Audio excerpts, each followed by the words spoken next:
ओम शांति। ओम शांति। आज की तारीख है 10 अप्रैल 2024। साकार महावाक्य। बाबा कहते, मीठे बच्चे, बाप के पास तुम रिफ्रेश होने आते हो।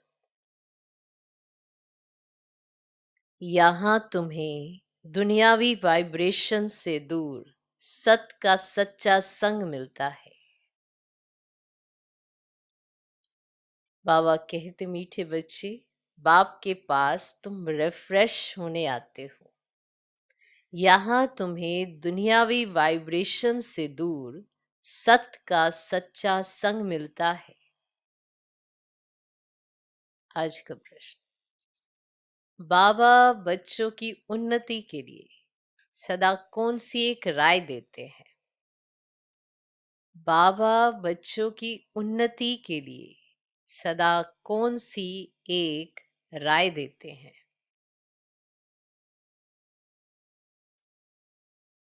उत्तर, मीठे बच्चे, कभी भी आपस में संसारी झरमुई झगमुई की बातें नहीं करो।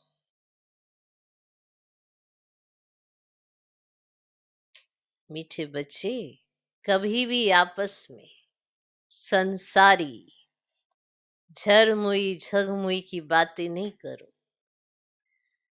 कोई सुनाता है तो सुनी अनसुनी कर दो। कोई सुनाता है तो सुनी अनसुनी कर दो। अच्छे बच्चे अपने सर्विस की ड्यूटी पूरी कर बाबा की याद में मस्त रहते हैं।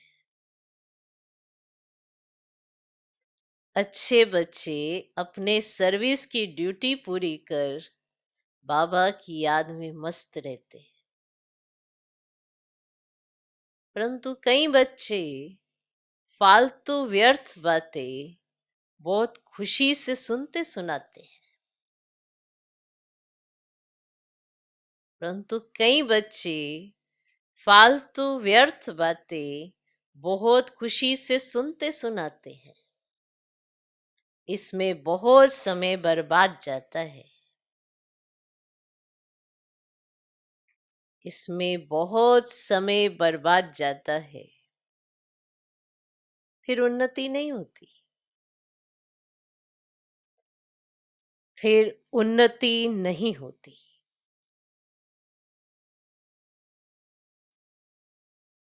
तो बाबा बच्चों की उन्नति के लिए सदा कौन सी एक राय देते हैं? माने ये राय है आपके लिए। अब राय को मानना नहीं मानना ये बच्चों के हाथ में है। भगवान तो राय दे सकते हैं। उसकी राय पे चलना है या नहीं चलना, ये आपका निश्चय है। राय के आधार पर आप अपना जीवन सफल बना सकते हो। जब भी राय मिलती है, श्रीमत मिलती है, हमारे जीवन में आगे कल्याण के लिए मिलती है। कुछ तो बाबा ऐसा देखते हैं जिसके लिए बाबा अटेंशन एडवांस में ही खिंचवाते हैं, या कभी हल्के रूप में हम ऐसी एक्टिविटी में चले जाते हैं या जा रहे होते हैं तो बाबा ध्यान खिंचवाते हैं कि बच्चे रुको, संभलो, मत करो ये। कई बच्चे उस राय को इग्नोर कर देते हैं, श्रीमत को इग्नोर कर देते हैं और वही करते जो उन्होंने करना होता है। फिर वो आदतें बन जाती हैं, संस्कार बन जाते हैं और फिर खुद ही दुखी होते हैं। इसीलिए बाबा राय हमेशा बच्चों के कल्याण के लिए देते हैं, क्योंकि समय ऐसा है, ये सारे लक्षण आपके सामने आएंगे जरूर। ऐसा नहीं है ये कंडीशन आएगी नहीं। आप सोचे हम तो बने बनाए हैं, हमारे सामने ऐसी कंडीशन नहीं आई। ऐसा नहीं होता। हर एक बच्चे को इस चीज से गुजरना होता है। हर एक जानता है, अच्छा ये कहेगा कि मैं नहीं करता हूं, पर अगर कोई सुनाए तो मैं क्या करूं। पर उसे सुनना, इंटरेस्ट लेके सुनना और सुनते जाना और हूँ भी करना, तो ध्यान है तभी तो हूँ निकल रही है। वरना एक बार भी अगर कोई सुनाने लगेगा ना और आप इग्नोर करेंगे, दूसरी बार उसकी हिम्मत ही नहीं होती है सुनाने की। ये सत्य है। पर इस सत्य से हम अपने आप को ही रूबरू नहीं कराते कि अगर हमने ध्यान नहीं दिया किसी की बात पर, ये झरमुई झगमुई की बातों पर, तो सामने वाला नहीं सुनाता है, क्योंकि वो ये जान चुका होता है कि इनका इंटरेस्ट नहीं है। और उसी को सुनाया जाता है जिसका इंटरेस्ट होता है। आप अपने से ही अंदाजा लगा लो, आप किससे बात करना पसंद करेंगे? जो आपकी बात को ध्यान से सुनेगा। जो आपकी बात को ध्यान से नहीं सुनेगा, इग्नोर करेगा, तो आप दूसरी बार उसका चिंतन भी नहीं करेंगे कि उसके साथ कोई बात डिस्कस करनी। तो ऐसे झरमुई झगमुई का संसार बन जाता है। ऐसी आत्माएं अपना एक संगठन बना लेती हैं व्यर्थ का, और उनका बनता भी जाता है, और उनका बड़ा सारा परिवार होता है, छोटा नहीं होता, बड़ा। इसीलिए रावण का परिवार बड़ा दिखाया गया है, छोटा नहीं, बड़ा परिवार। क्योंकि बुराइयों के साथी बहुत जल्दी बनते हैं, अच्छाई का साथी कोई विरला विरला बनता है। होती चॉइस सबके हाथ में है कि आपको किस साइड जाना है। तो इसीलिए बाबा बच्चों को राय ही दे सकते हैं कि ऐसा मत कर। बाकी बहुत ऐसे बच्चे हैं जो फालतू व्यर्थ बातों में बहुत खुशी से सुनते और सुनाते हैं, और इसमें बहुत टाइम वेस्ट जाता है, फिर उन्नति नहीं होती, फिर उन्हें लगता है कुछ प्रोग्रेस नहीं हो रही है, कुछ हो नहीं रहा है। कहाँ से होगा? आधार तो कुछ और पकड़ लिया, फिर होगा कहाँ से? इसलिए बाबा अपने बच्चों को, मीठे बच्चे, ये राय देते हैं, ये मत करो। नुकसान बच्चों का, तो जब भी बच्चों का नुकसान होता है तो बाप को अच्छा नहीं लगता है, और बाप को इसीलिए भी अच्छा नहीं लगता है, फिर उलाना इन्होंने मुझे ही देने हैं, जबकि मैंने इन्हें पहले ही राय दी है। फिर ये भूलते भी ये है कि बाप की राय मिल चुकी होती है, ये भी भूल जाते हैं कि हमें इस पर राय मिली हुई है। फिर उलाने लगते हैं कि हमारा कार्य नहीं हुआ, हम आगे नहीं बढ़ रहे, हमें सफलता नहीं मिल रही, हम करते बहुत दिल से है पर होता नहीं। कुछ तो गड़बड़ होती है, कहीं तो कुछ लीकेज होती है ना, तभी तो भर भी रहे हैं, खाली भी हो रहा है। तो अटेंशन देना है। तो बच्चों की उन्नति के लिए बाबा राय देते हैं, इसीलिए कि बच्चे उन्नति चाहते हैं, तो ये राय अपनाए। ओम शांति। डबल ओम शांति कहें तो भी राइट है। बच्चों को अर्थ तो समझा दिया है। मैं हूं आत्मा शांत स्वरूप। जब मेरा धर्म है ही शांत, तो फिर जंगलों आदि में भटकने से शांति नहीं मिल सकती है, क्योंकि मेरा धर्म ही शांत है। बाप कहते हैं मैं भी शांत स्वरूप हूं। अब ये तो बहुत सहज है, परंतु माया की लड़ाई होने के कारण थोड़ी डिफिकल्टी होती है। अब ये सब बच्चे जानते हैं कि सिवाय बेअद के बाप की ये ज्ञान कोई दे न सके। ज्ञान सागर एक ही बाप है।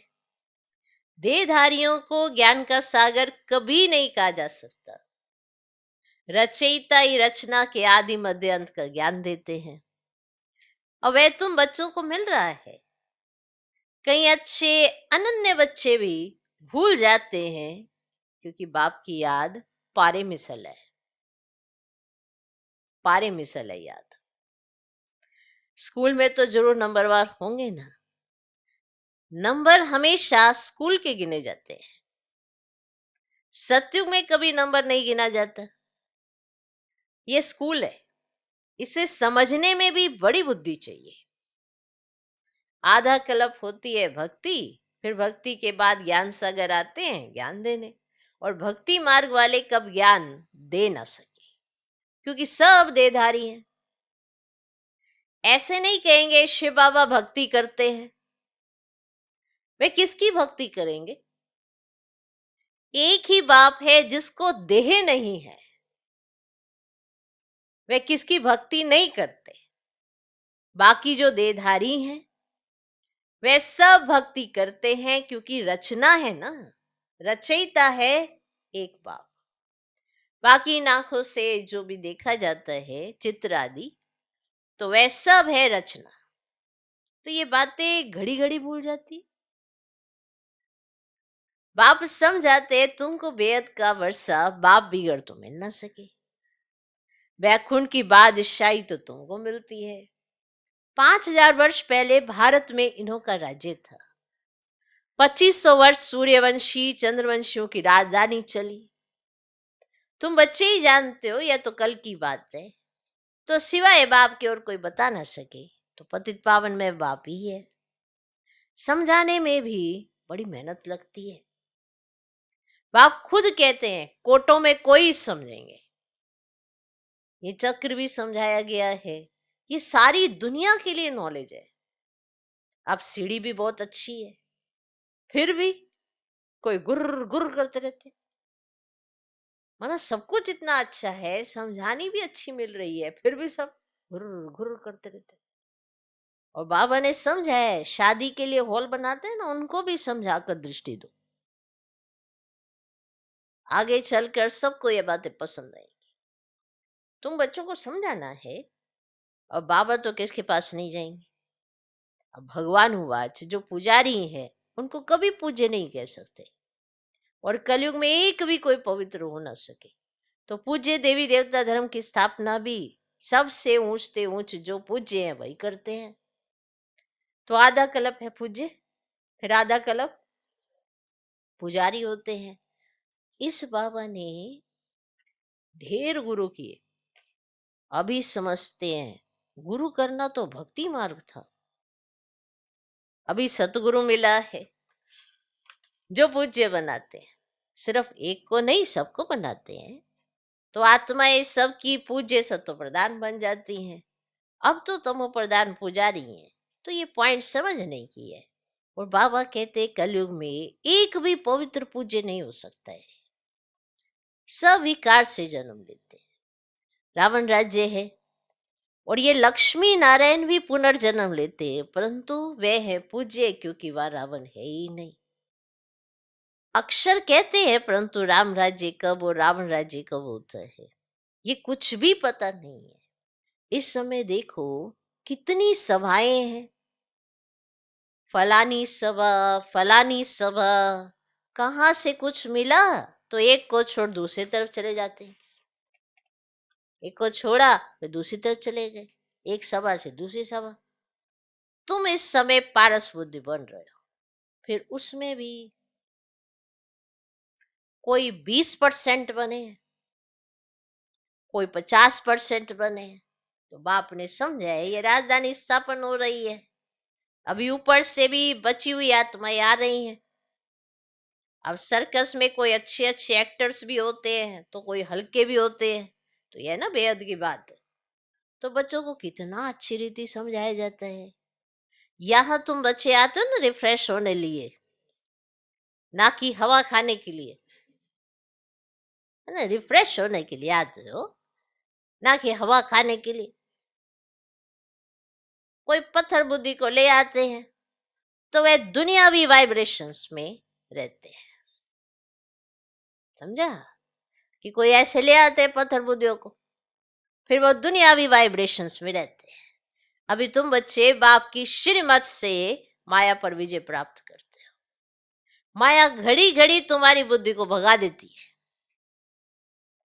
अब यहाँ तो बाबा कशिश करते हैं, बाबा कभी भी कोई उल्टी बात नहीं करेंगे, और बाप तो सत्य है ना।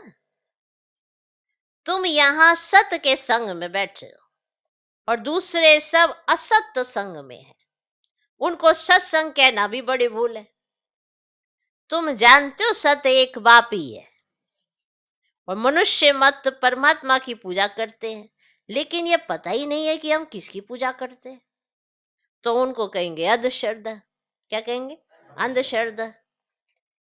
आगा खा के देखो कितने फॉलोअर्स हैं। वे जब कहाँ जाते हैं ना तो उनको बहुत भेंटा मिलती है। कहीं भी जाएंगे तो कितनी सारी भेंटा मिलेगी उनको। हीरो में वजन करते हैं। नहीं तो हीरो में वजन कभी किया नहीं जा सकता। और सतयुग में हीरे जवाहरात तो तुम्हारे लिए जैसे पत्थर है, तो मकानों में लगाते हैं। यहाँ कोई ऐसा नहीं है जिसको हीरो का दान मिले। और मनुष्यों के पास बहुत पैसे हैं इसलिए दान करते हैं, परंतु वह दान पाप आत्माओं को करने के कारण देने वाले पर भी चढ़ता है। क्योंकि वो पाप आत्माओं को दान देते हैं तो देने वाले पर भी उसका वो चढ़ जाता है। अजामिल जैसी पाप आत्माएं बन पड़ते हैं। ये भगवान बैठे समझाते हैं, ना कि मनुष्य। इसीलिए बाबा ने कहा था तुम्हारे जो चित्र है ना उन पर हमेशा लिखा हुआ हो भगवान उवाच। हमेशा लिखो त्रिमूर्ति शिव भगवान उवाच। सिर्फ भगवान कहने से भी मनुष्य मूंझेंगे, और भगवान तो है निराकार। इसीलिए त्रिमूर्ति जरूर लिखना है। उसमें सिर्फ शिव बाबा नहीं है, ब्रह्मा विष्णु शंकर तीनों ही नाम है। और ब्रह्मा देवताए नमः, फिर उनको गुरु भी कहते हैं। शिव शंकर एक कह देते हैं। अब शंकर कैसे ज्ञान देंगे? अमर कथा भी है, तुम सब पार्वतियां हो, बाप तुम सब बच्चों को आत्मा समझ ज्ञान देते हैं, और भक्ति का फल भगवान ही देते हैं। तो एक शिव बाबा है, ईश्वर भगवान आदि भी नहीं। और शिव बाबा अक्षर बहुत मीठा है, बहुत मीठा है। बाप खुद कहते हैं मीठे बच्चों, तो बाबा हुआ ना। तो बाप समझाते हैं आत्माओं में संस्कार भरे जाते हैं। आत्मा निर्लेप नहीं है। निर्लेप होती तो पतित क्यों बनती? जरूर लेप छेप लगता है, तब तो पतित बनती है। अब कहते भी है भ्रष्टाचारी, और देवताएं है श्रेष्ठाचारी। उन्हों की महिमा गाते हैं, आप सर्वगुण संपन्न हो, हम नीच पापी है, इसलिए अपने को देवता कह ही नहीं सकते। तो अब बाप बैठ मनुष्य को देवता बनाते हैं। और गुरु नानक के भी ग्रंथ में महिमा है। और सिख लोग कहते हैं सत श्री अकाल। जो अकाल मूर्त है वही सच्चा सतगुरु है, तो उस एक को ही मानना चाहिए। अब कहते एक है, करते फिर दूसरा है, अर्थ कुछ भी जानते नहीं है। अब बाप जो सतगुरु है, अकाल है, वह खुद बैठ समझाते हैं। तुम्हारे में भी नंबरवार है। क्या है? नंबरवार है। सम्मुख बैठे हैं तो भी कुछ नहीं समझते। कहीं यहां से निकले और खल्लास।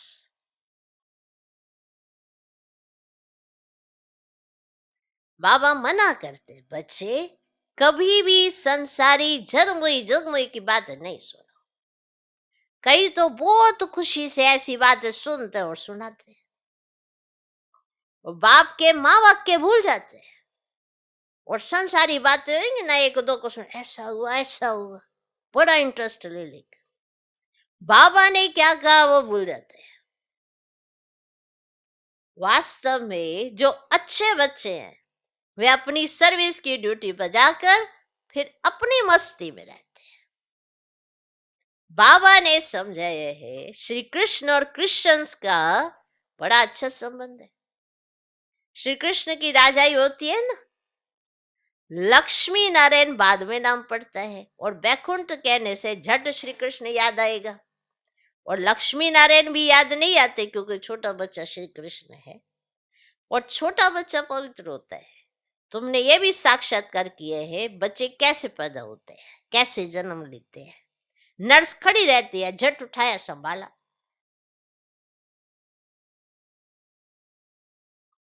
नर्स खड़ी रहती है, झट उठाया संभाला।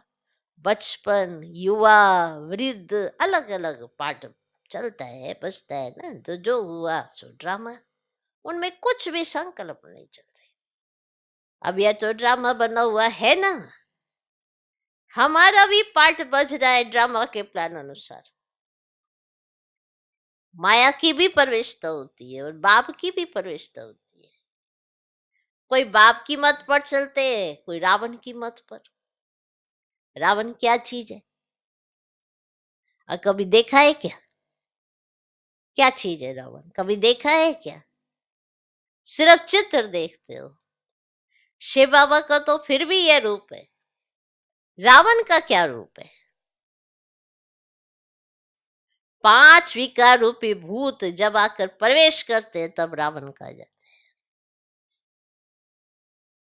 अब जब आपको क्रोध आता है, हुँ? तो अपना रूप देखा है, कैसे हो जाता है रावण में से। मोह आता है, देखा रूप कैसा हो जाता है। और बंदर तो देखा होगा, बंदर देखा है कैसे उसको, हाँ, ऐसा रावण का रूप है वो, है ना। आपका ओरिजिनल तो नहीं है, आपका ओरिजिनल संस्कार तो नहीं है। अब रावण का कोई ऐसा रूप तो नहीं है ना, कोई ऐसी शक्ल तो नहीं है रावण की। तो बाबा कहते शिव बाबा का तो फिर भी रूप है, आत्मा ज्योति बिंदु है। रावण का क्या रूप है? वो तो जब आपके अंदर आता है तब दिखता है। आपकी शक्ल, अकल सब बदल जाती है, सब चट हो जाती है। शक्ल भी बदल जाती है, अकल भी बदल जाती है। तो वो जितनी भी एक्टिविटी होती है वो किसकी है? रावण की। उसका कोई और रूप नहीं है। आपका ये अवगुण और जो रूप हो जाता है वो रावण है। और कोई रावण ऐसा नहीं है कि ऐसे 10 शीश हैं उसके, ये तो अपने ही है। इसीलिए अलग अलग मुखोटे मनुष्य आत्मा ने डाले हुए हैं। कभी कौन सा भूत आ गई, कभी कौन सा भूत आ गई। अभी देखो तो शांत है, तो बाबा का बच्चा है, एकदम प्रचंड, पता नहीं क्या हो जाता है उसका। काम क्रोध मोह लोभ अहंकार कैसा माना रूप धारण कर ले, वो वाला मुखोटा रावण कहा जाता है। तो वो जब प्रवेश करता है तो ऐसा रूप बन जाता है।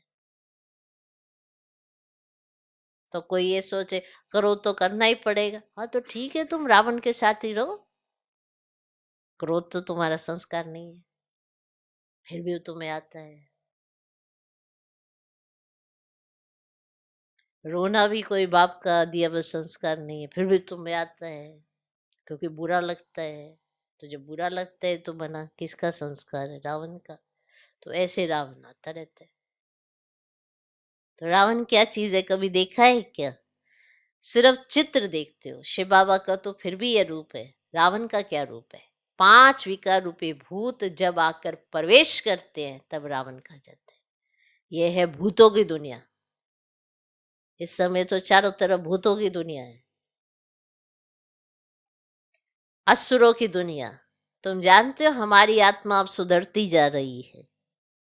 यहाँ तो शरीर भी आसुरी है।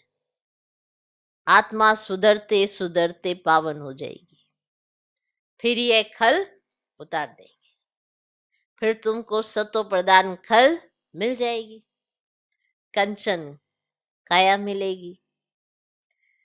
सो तो तब जब आत्मा भी कंचन हो। सोना कंचन हो तो जेवर भी कंचन बनेगा, और सोने में खाद भी डालते हैं। अब तुम बच्चों की बुद्धि में आदि मध्य अंत की नॉलेज चक्कर लगाती रहती है। मनुष्य कुछ भी नहीं जानते। कहते हैं ऋषि मुनि सब नेति नेति कर चले गए। हम कहते हैं इन लक्ष्मी नारायण से पूछो तो ये भी नेति नेति ही करेंगे। ठीक है, ऋषि मुनि तो नेति नेति कह ही गए, हमें नहीं पता, हमें नहीं पता। तो अगर इनसे भी पूछने जाएंगे तो ये भी नेति नेति कहेंगे, परंतु इनसे पूछा ही नहीं जा सकता। पूछेंगे कौन? पूछा जाता है गुरु लोगों से। और तुम उनसे ये प्रश्न पूछ सकते हो तुम समझाने के लिए कितना माथा मारते हो, गला खराब हो जाता है। इतना समझाया जाता है, इतना समझाया जाता है, फिर गला भी खराब हो जाता है। अब बाप तो बच्चों को ही सुनाएंगे ना, और जिन्होंने समझाया है तो बाकी औरों के साथ फालतू थोड़े ही माथा लगाएंगे, है ना। ये पॉइंट तो है, समझा। अब बाबा के हम बच्चे बने तो बाबा हमको और डिटेल में समझाते जाते हैं। इसीलिए निश्चय बुद्धि को बाप के सामने बिठाया जाता है, संशय बुद्धि को नहीं, कि वो बाप से ही प्रश्न करने लगे। उसके लिए हम बैठे हैं ना, हमसे प्रश्न कर। तो इसीलिए निश्चय बुद्धि को ही बाबा के आगे लाए जाते हैं। क्यों? वो बाप थोड़ा ही उसके साथ माथा लगाएंगे, हमारे साथ लगाएंगे। हम अपने निश्चय से सुनाएंगे, हमारा निश्चय उसको दिखाएगा, साक्षात्कार कराएगा। क्योंकि बाप ने तो अगर एक बार साक्षात्कार करा दिया तो वो तो टेम्परेरी निश्चय होगा ना। पुरुषार्थ से जो निश्चय होता है ना, वो सर्वोपरि है। और जो अनुभव से, स्वयं के निश्चय से निश्चय होता है, वो सर्वोपरि है। इसीलिए मेहनत लगती है बाबा के सामने लाने में, कि कहते हैं इसको बस बुला लो, बुला लो। बाबा को ये देखेंगे, इनको निश्चय बैठ जाएगा, फिर करने लगेंगे पुरुषार्थ। ऐसा नहीं होता। उसके लिए हम सब टीचर बहनें जो होती है, हमको ज्ञान सुनाना है, उनको उनको निश्चय बुद्धि बनाना है, तब बाप के आगे लाना है। ये अपने आप को समझ होनी चाहिए कि क्यों बाबा के आगे नहीं लाना है संशय बुद्धि आत्माओं को। इसीलिए बाबा को थोड़ा ही माथा मरवाना है ऐसे बच्चों के आगे। तो ये रस्म तब से ऐसे चली आई है।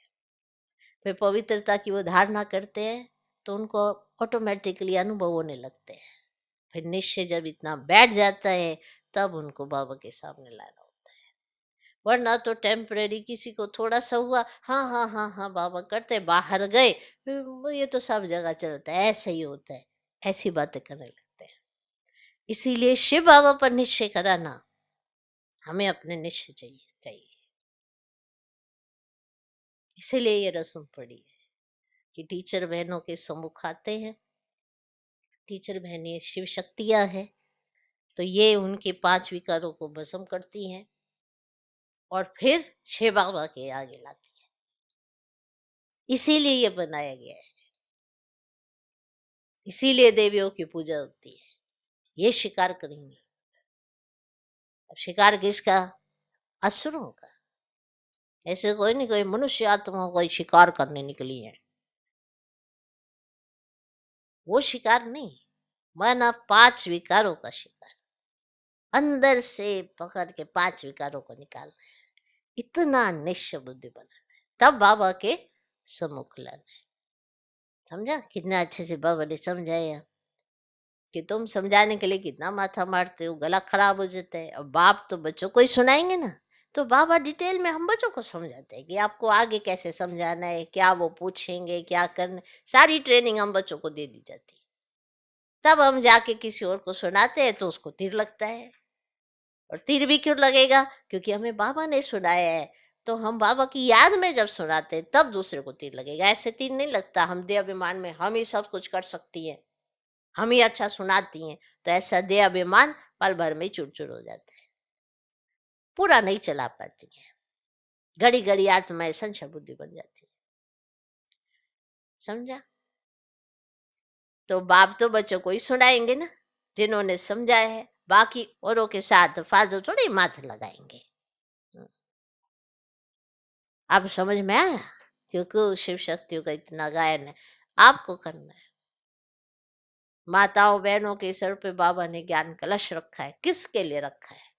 सभी आत्माओं को कल्याण करने के लिए रखा है। तो करो कल्याण और फिर लाओ बाप के सामने, तब तो वो रबरसा लेंगे ना।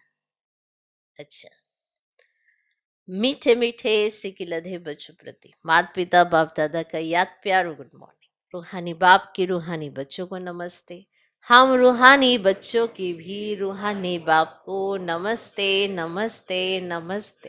Good morning, good morning, good morning. धारणा के लिए मुख्य सर पहला पॉइंट, सर्विस की ड्यूटी पूरी कर फिर अपनी मस्ती में रहना है।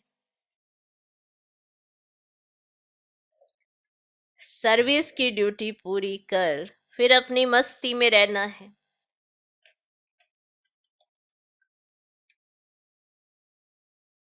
व्यर्थ की बातें सुननी व सुनानी नहीं है।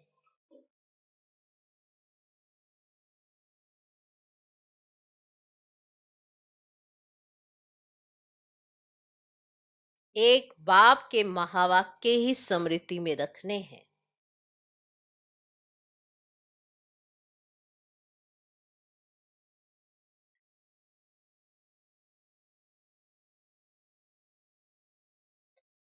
उन्हें भूलना नहीं है।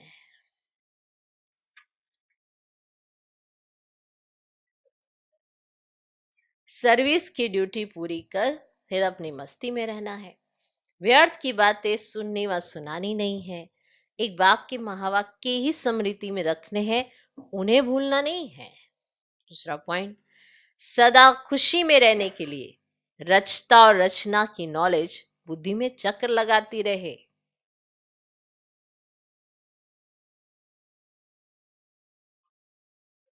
सदा खुशी में रहने के लिए रचता और रचना की नॉलेज बुद्धि में चक्कर लगाती रहे, अर्थात उसका ही सिमरन होता रहे।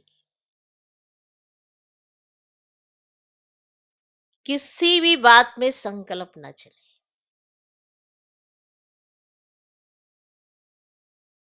किसी भी बात में संकल्प ना चले। देखो ये अगर कंट्रोल आ गया अपने ऊपर कि संकल्प ना चलते हो तो कितना कल्याण हो जाए। किसी भी बात में संकल्प ना चले, उसके लिए ड्रामा को अच्छी रीति समझ कर पाठ बजाना है। किसी भी बात में संकल्प ना चले, उसके लिए ड्रामा को अच्छी रीति समझकर पाठ बजाना है। ये ड्रामा का जो चैप्टर है ना, बड़ा ही वंडरफुल है। लेकिन अगर किसी को समझ में आ जाए तो, अगर अगर नहीं समझ में आता तो हलचल में जरूर लाएगा। इसलिए एक ही शब्द है ड्रामा, लेकिन उसके अर्थ बड़े हैं। अगर हमने समझ लिया तो फिर बहुत सहज है, और अगर नहीं समझा तो इसी ड्रामा के ही अक्षर में उलझ के रह जाते हैं। ये वो चक्र है। तो इस चक्र को अच्छी तरह से समझने के लिए बाप की नजर से बाप को जाने और फिर बाप के द्वारा ड्रामा को समझने की कोशिश करें, फिर आपको बड़ा सहज लगेगा। वरना अगर आप समझेंगे कि हमें ज्यादा बुद्धि है और हम ज्यादा अच्छी तरह से समझ सकते हैं और हमें ज्यादा अक्ल है, तो फिर कहीं तो फिर उल्टी बुद्धि चल पड़ते हैं। क्योंकि माया यहाँ पर भी बहुत ज्यादा अटैक करती है कि ड्रामा में जब होगा तो देखा जाएगा। होगा क्या देखा जाएगा? ड्रामा तो बनाना है ना। अभी जो आज है वो ड्रामा बनाना है। जो कल बीत गया वो ड्रामा नूंदा गया। तो बस बहुत सिंपल सी बात है। जो बीत गया वो नूंदा गया, पर जो आज आने वाला है, जो हो रहा है, ये नूंदना है। अब क्या नूंदना है क्या नहीं, अब मान लो आपने अच्छा सोचना है तो ये तो आपने नूंदना है ना कि मुझे अच्छा सोचना है। तो ये अगर आपने दृढ़ता रख ली तो आप अच्छा सोच रहे हैं, तो आप भविष्य भी अच्छा बना रहे हैं। फिर ना तो आपको पास्ट की चिंता, ना ही आपको फ्यूचर की चिंता, क्योंकि आपने आज में अच्छा किया है। और इसी में ड्रामा का सारा खेल होता है। तो पास्ट भी तो आज पर ही डिपेंड करता है और आज पर ही भविष्य डिपेंड करता है। तो बड़ा अच्छा खेल है ये। किसी भी बात में संकल्प ना चले, उसके लिए ड्रामा को अच्छी रीति समझकर पाठ बजाना है। आज का वरदान, मैंपन को बाबा में समा देने वाले निरंतर योगी सहज योगी भव। मैंपन को बाबा में समा देने वाले निरंतर योगी सहज योगी भव। जिन बच्चों का बाप से हर श्वास में प्यार है, हर श्वास में प्यार है, हर श्वास में बाबा बाबा है, उन्हें योग की मेहनत नहीं करनी पड़ती है।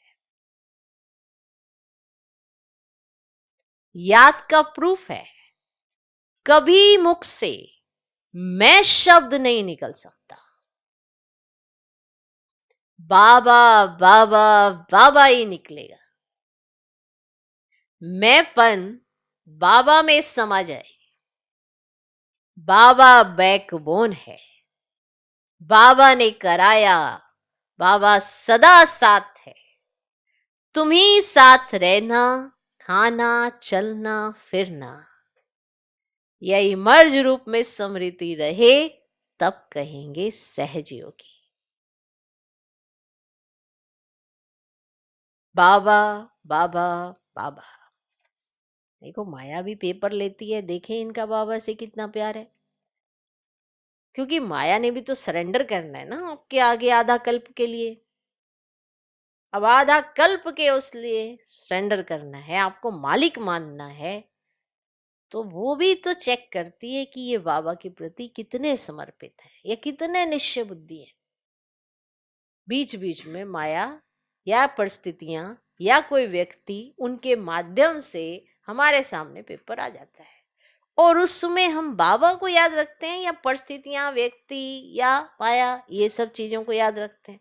ऐसा सीन आ गया, फिर हमको ऐसा करना पड़ा, वैसा करना पड़ा, तो फिर बाबा को छोड़कर उन सब चीजों के पीछे लग जाते हैं। पर बाबा है तो वो सारी चीजें सहयोगी हैं, और अगर बाबा ही नहीं तो हर चीज में आप भले एड़ी चोटी का जोर लगा लो, आपको प्राप्ति नहीं होगी। टेम्परेरी आपको लगेगा कि हाँ मैंने सही डिसीजन लिया, पर कुछ ही समय में आपको अंदाजा हो जाएगा कि आपने अपना नुकसान किया। इसीलिए बाबा बैकबोन है, बाबा ने कराया, बाबा सदा साथ है, तुम्हें साथ रहना, खाना चलना फिरना। पहले बाबा या पहले दूसरी चीजें? तो अगर पहले दूसरी चीजें हैं तो आपको लगेगा मेरा डिसीजन ठीक है, लेकिन वो डिसीजन आपको थोड़े समय में ही मुंह की खिलाएगा, क्योंकि आपने बाबा को छोड़कर आपने दूसरी चीजों को पकड़ा है। कई आत्माएं बाबा को भक्ति मार्ग में जैसे याद करते हैं ना, ऐसे साथ रखती हैं। होती हैं, हर तरह की आत्माएं हैं।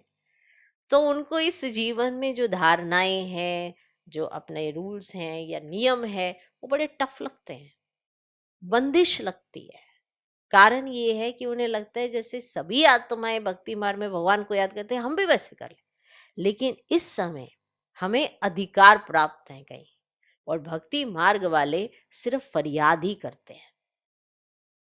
वो फरियाद करते हैं, वो गुहार लगाते हैं, पर हमारी बुद्धि में हर चीज बहुत क्लियर और स्पष्ट है कि ऐसा क्यों हो रहा है, इसके पीछे का कारण क्या है, वैसा क्यों हो रहा है, उसके पीछे का।